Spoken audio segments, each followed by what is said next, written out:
Good morning, everybody. Welcome back to my channel. I am actually trying to record in just some natural light. It's Sunday morning and my mom is headed over because we're gonna go to my pool today. That's why I just have my hair up and some sunscreen on. Freckles are in full effect. Bathing suit is on under my robe. So I'm trying to just get this recorded and uploaded. I'm already a little late. I'm here to review Real Housewives of Beverly Hills season 11, episode 3, Sutton's Got to Give. I'm gonna try to review this sort of like according to like the subjects and not just like chronologically through the episode, or else you could just watch the episode yourself. Because it jumps around a lot. It's not hard to follow, but like I said, I just want this to be sort of a quick recap review. So we're gonna first talk about Sutton and Crystal and their relationship, their friendship they're trying to get going here. So the episode picks up where it left off last week with Kyle, Crystal, and Sutton in the kitchen talking about race. It's a touchy topic, so I'm trying to be sensitive and thoughtful. You know, Crystal is sort of in a sort of mocking, sarcastic way is asking Sutton, like, oh, are you that girl that doesn't see color? Tell me, you're that girl that doesn't see color. And Sutton at this point is, I don't know if she's a little drunk, a little tipsy. Is she a crying drunk? She's emotional, she's crying, and she's just like, yes, I don't see color. What is wrong with that? And Crystal tries to inform her, like, well, because you know, if you don't see color, we're not just talking, you know, hair color, eye shape. We're talking about people's culture, their histories. Like, don't you want to know about me and my history? And Sutton's like, yes, of course I do. And Kyle jumps in and says, you know, I think what Sutton's trying to say is, you know, we just see everybody as equals. We're all just equal. And well, I suppose that's a nice idea. That's a nice thought. And maybe here in this mansion in Tahoe, we're all equals, but out in the real world, we're not. And I'm not trying to say that perhaps, I mean, every ethnicity has its stereotypes, but maybe not every ethnicity has, you know, encountered the same kind of treatment, prejudice that others have. You know, Crystal shares a story that when she was young, she was at a gas station with her dad one time, and this man got out of his car while her dad was pumping gas and was just yelling at him, saying, like, go back to your country, you're stealing our money, we don't want you here. And, you know, her dad was sort of frightened, kind of just like got in the car and drove away and never even had a conversation with Crystal about what had happened, probably because he didn't know how to have that conversation. And, you know, she was emotional while retelling the story because it was probably scary for her as a child. And, you know, to see your dad frightened in such a way, you know, I've never experienced anything like that. I could say I'm a woman of color. I am of Mexican descent. Both my parents are Mexican. But I've often been told that I am very white passing. And so I guess I would be... There's that stupid siren again. I guess, you know, where was I? Okay, I've been told that I am white passing. You know, I don't know what it's like to be attacked verbally in that way by somebody else just based on my appearance. And, you know, Sutton shares a story that, you know, when she's from Atlanta, she's a Southern woman. When she first moved to New York, she always was sort of, you know, when she would meet somebody and they would find out she was Southern, they would just instantly ask her, like, oh, does that mean you're a racist? That's, you know, that's fair too, that is her experience. A little different, you know, frustrating, not fair, but everybody's experiences are different, and Sutton just doesn't want to hear it.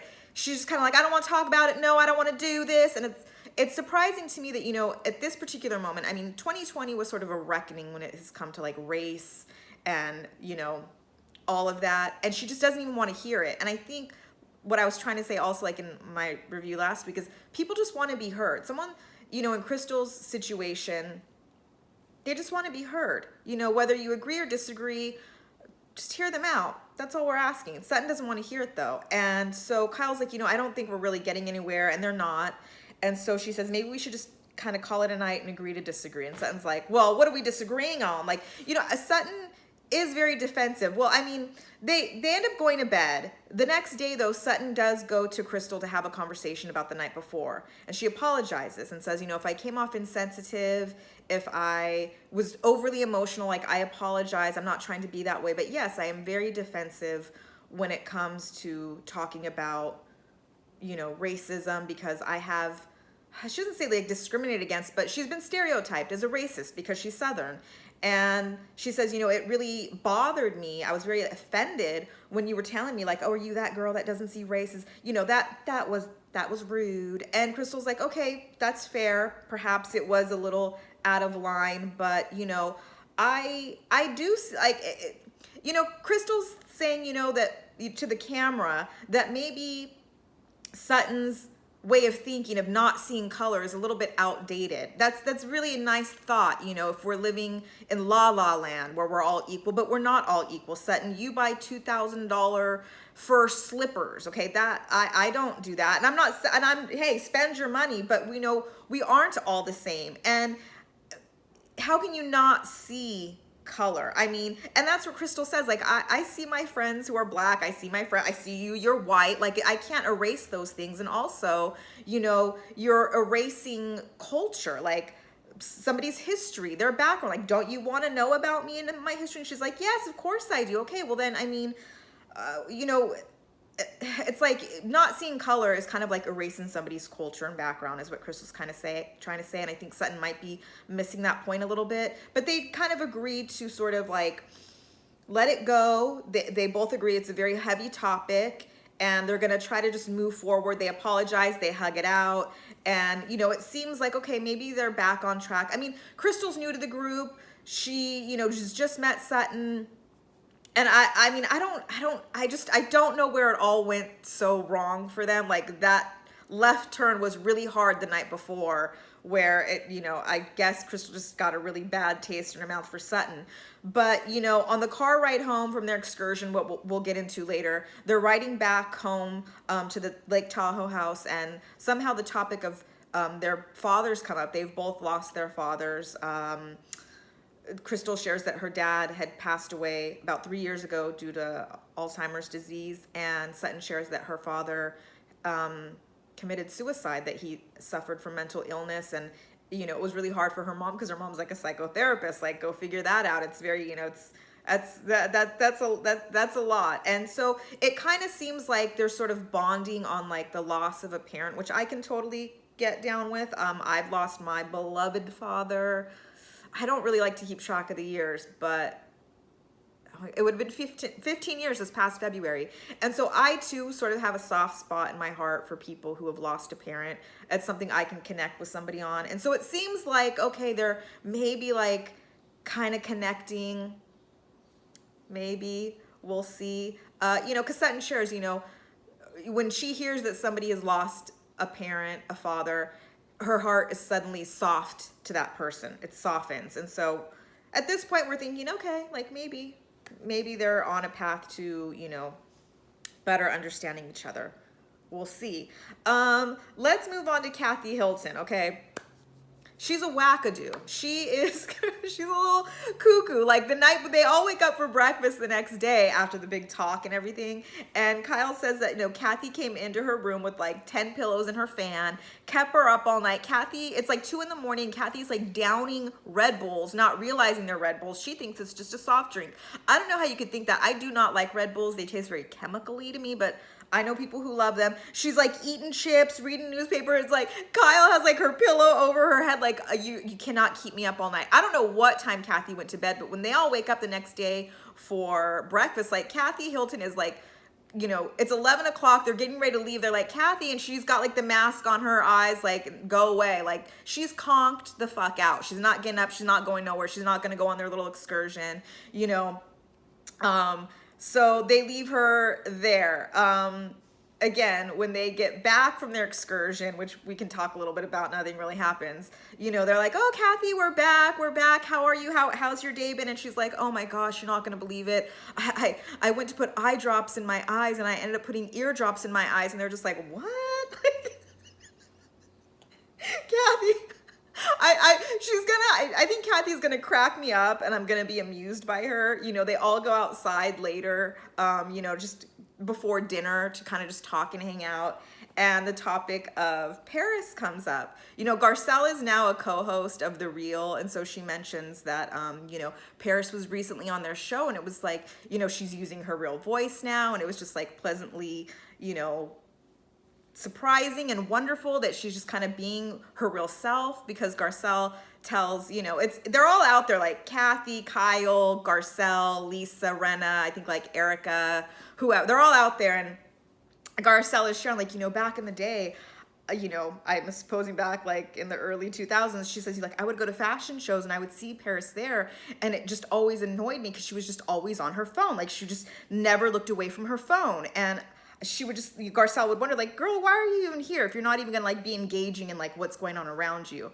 And you can see Kyle and Kathy kind of like, because it's, don't talk about my family, but, they're just like, oh, you want to know why that is? They explain, like, it's because it was like her prop. It was like her defense mechanism, her wall, because she's so shy and so introverted. It was her way of not having to like engage or deal, because, she was just, kind of just always on guard. And so, Kyle's like, I'm glad that, me and Garcelle have kind of like worked out our differences before this trip and before this conversation, because, if we hadn't and you're bringing up my family, like, it might go down. And I'm like, yeah, I get that. But what I really want to know and what I really want to talk about here is Kathy Hilton's piss poor mothering of Paris Hilton. Maybe that's a little harsh, but I watched that YouTube movie documentary, This Is Paris. Is that what it was called? And she shares the story that her parents sent her away to a sort of reform school in Utah. I mean, not just sent her away, actually. The men came, according to Paris, the men came when she was like 16 years old into her house like 1 o'clock in the morning, dragged her out of bed. She had no idea what was going on. Very traumatizing to be sent to a school where they were like depriving her of food. They would lock her in rooms, like terrible, terrible, terrible. And when Paris goes to like let her mom know, like, hey, this is what happened, I want to share with you, Kathy with her, oh, honey, I had no idea. Had I known, me and daddy would have been down there in a heartbeat. But you were fine to watch your 16-year-old daughter get dragged out of bed by strange men to be taken to God knows where. And we're wondering why Paris is just so shy and introverted and traumatized that she can't be off her phone. But I mean, hey, we all make mistakes. I'm not trying to, totally like shame Kathy Hilton. But I mean, can we talk about that? I mean, can we talk about Paris's documentary, Kathy? Can we? I don't know. Am I being unfair? Did you guys watch that Paris documentary? Let me know what you think. It's a lot. So, moving on. What do we want to move on to? So they do their little excursion, after we had the big talk the night before. They wake up, they have breakfast, they all go out with the exception of Kathy because she's passed out, to go ride like bikes on a like a rail bike riding, where you get on like this 4-seater bike and go riding on an old train track, I guess. You got Garcelle and Kyle and Sutton, who's just like, we want to go slow. Like, which one's going to be the slow one? We don't want to go fast, because one person is in control of the throttle and the brake, and that makes Sutton highly anxious. And then you got the other 4-person bike, which is Erica, Dorit, the new girl Crystal, and Lisa Renna. Why do I keep calling her Lisa Renna? Why can't I just call her Lisa? I noticed that in my last video, like, why do I have to refer to her as Lisa Renna every time? Anyway, because I think it was Erica was like, hey, I want to be on the fast one. Like, whoever wants to go fast, join me, because I'm gonna go fast. And so kind of like the more adventurous girls get on the other one, and they just like, they are riding, they're not using the brake at all. The other slow women, like they lose sight of them. Like, where did they go? Let's try to catch up. And Son's like, no, we promise, like, this is gonna be the slow one. You said, Kyle, this is gonna be the slow one. Can you pull the brake? Can you pull the brake just a little bit? Could you slow it down just a little bit? And Sutton shares that she's somebody who likes to be in control.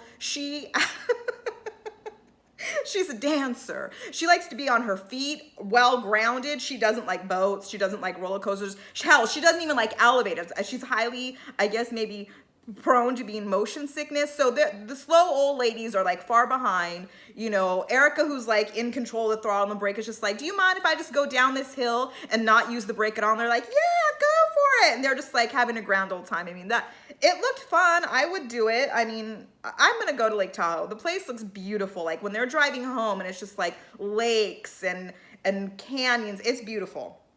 So anyway, like I said, they get home, they have their little talk out on the patio about Paris and, Sutton's $2,000 fur ugly ass slippers. I mean, I'm not hating, spend your money, but it's not where I mean, if I had Sutton money, and again, I don't know what she does. Somebody please let me, she was a dancer. This can't just be dancer money, can it? Does she marry well? I don't know. So they all get dressed up to go out to dinner, and they go out to dinner to this really nice bistro, but because of everything that's going on in the world, the word that I shall not say because I think it takes away from my already clocked watch hours, they're sitting like at tables of like two, like separated, so they can't, like, you're gonna have to like yell across the room. It's unfortunate, but it is what it is. So at this dinner, the topic of the night before comes up. I think it's Sutton is sitting across from like Erica and Lisa Renna, and tells them like, oh, last night it got a little tense, and Erica and Lisa are just like, why? What happened? And she says, well, the topic of racism came up and it really upset me. And they're like, why? Who said that? Who said that? Who said? That's what it reminded me of. Did you guys ever see that Real Housewives of Atlanta where they're all at the table and they're just like, who said that? Who said that? Well, they're just like, why were you upset? And she says, well, because as a Southern woman, I really have to fight the stereotype that I'm racist. Like, Erica, like, don't you agree, you being like a Southerner, that, you have to fight racism? And Erica's like, no. Like, no, not really. I don't really see it that way. And at one point, Dorit, who's like sitting next to Sutton, kind of like leans over, like, what are we talking about? And Crystal's sitting across from Dorit. So she's kind of just sitting there because she already knows what happened. She was there the night before. And, Sutton kind of fills her in like, yeah, I'm somebody who just like, I don't see color. Like, I see everybody as equal. And then Dorit goes into this long like explanation in her little confessional, like, oh, I am a world traveler. I've lived in Italy. I spent much time in Asia, and I can't even name all the places I've been. I mean, it would be easier for me to name the places I haven't been. And I'm just, I am multicultural, and like this whole, idea of Southerners being stereotyped as racist, like I wasn't even aware. I haven't even heard of that. Dorit, in what country, under what rock have you been living under? I mean, I don't even know how to. You watch this show with these women and you realize like this is part of the problem. This is a big part of the problem we have here is these women are just totally living in a bubble. They're living in their Beverly Hills bubble where just, la la land, where it's like we're all equal. I mean, maybe amongst you and your girlfriends, you're all equal, you and your white girlfriends. This is not me trying to like slight white people. It's me slighting these rich white women who are just completely out of touch and think that, like you don't see color. We see each other as equal. But out in the real world, where you sometimes have to go, people, I don't want to say people like, women of color like Garcelle and Crystal go out into the world where they have to deal with these things. They can't ignore it. They can't sweep it under the rug, which is what we've been doing for years, perhaps, which is why we're kind of in this place where we're at now, where we're not sweeping it under the rug anymore. And I think that's what Sutton and Dorit are trying to kind of do. I don't think maliciously, but just like, let's not deal with all that. Let's not talk about all that. Like, because that's not fun. It's hard. It's you have to be thoughtful. And here's the thing, Dorit says like, Sutton, maybe it's because, you came from Atlanta and, you've just like, been here in LA, and maybe you're just not as multicultural as say Erica, who left when she was 18, left the South when she was 18, and, she's been all over the world. And so maybe she just has a better like understanding of, I don't know, race relations. And Sutton's just rolling her eyes like, excuse me, Dorit, like, don't get it twisted, but I'm multicultural. Like, I've been places. Like, I've been to London, Paris, and Milan. Like, I know, like, please. And then so Dorit's kind of like I think she did put her foot in her mouth. I think so. And Sutton called her out on it. And now Dorit's like, oh, I can't. And Crystal's like, what's going on? What? Because they're all sitting like spaced apart. So you're missing, some of them are missing parts of the conversation of what's being said. So Crystal's like, what's going on? Like, what happened? Like, what did she say? And, Dorit leans in like, it's just like impossible to have a conversation. Like, I was just trying to explain that, like maybe Erica's just like a little bit more multicultural than her. And she just like totally took it the wrong way. And I'm like, see, again, I think we need to be careful of the things we say because people will take it the wrong way. I mean, if I were Sutton, I would have been a little maybe offended. Like, are you trying to tell me about myself and my experience and my culture and what these women, they're just, I think, I don't want to say all of them, but so far maybe Sutton, maybe Dorit are a little out of touch. Just a little bit. And, perhaps it would behoove them just to listen. Like, what does Judge Judy say? God gave you 2 ears and 1 mouth. Like, listen more, talk less. I don't know. Am I being too harsh? These women, I just feel like can be so out of touch on what's going on. I don't know. Anyway, so at the dinner, Kathy Hilton, who was a known prankster, decides to prank the table and, without anybody noticing, and this is all through like, sort of cameras, they show you that she had ordered a glass of water in a martini glass with olives. And the waiter brings it to her and she bottoms up. Like, I'm going to bottoms up this girl's like, who's going to do it with me? And so when she downs it, everybody that doesn't know that it's water. And I think at this point, only maybe Garcelle knows because she was sitting next to Kathy. And I think maybe Kyle knows because they were sitting next to her, just like, oh my God. And she's like, all right, let me have another one, waiter. And who's going to do it with me? Like, who's going to bottoms up with me? And I think that how it went down is Kathy text messaged Dorit letting her know like, hey, this is water. You order a water, pretend it's a martini. Let's bottoms up it and see like what other girls we can get to actually do like martini shots. Before they explain this though, because at first you think Kathy is just like doing these martini shots. I was like, oh my Lord. I once got extremely drunk on martinis because martinis are like very strong, but once you down a few, they're like nothing.